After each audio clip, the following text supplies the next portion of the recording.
Well, also covering this story for us today is Andrew Hilliar. He's in Jerusalem, and I spoke to him earlier on.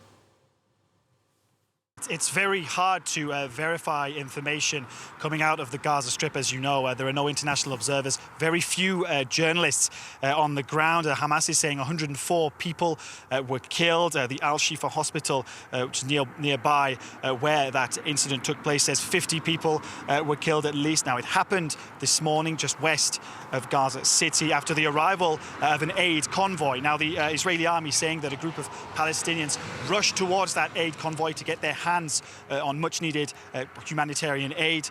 They say that people surrounded the aid trucks. There was a crush. People were injured. Then the IDF is saying that a group of threatening individuals approached soldiers, and they responded by opening fire, aiming at people's legs. They have opened an investigation, but what the IDF is saying at this stage is that they believe the majority of people were killed when they were either crushed or trampled on. Hamas is saying they died after they were targeted by the IDF.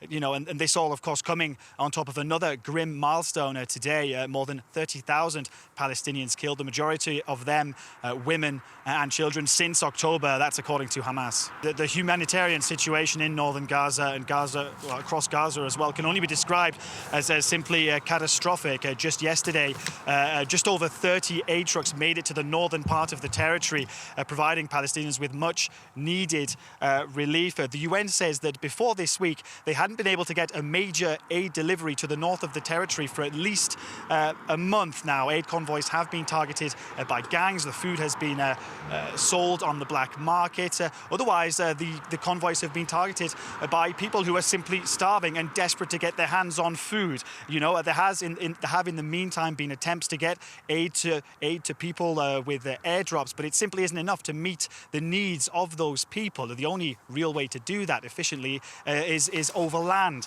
But of course, in a territory where law and order has simply broken down, that greatly complicates the work of the UN and aid agencies.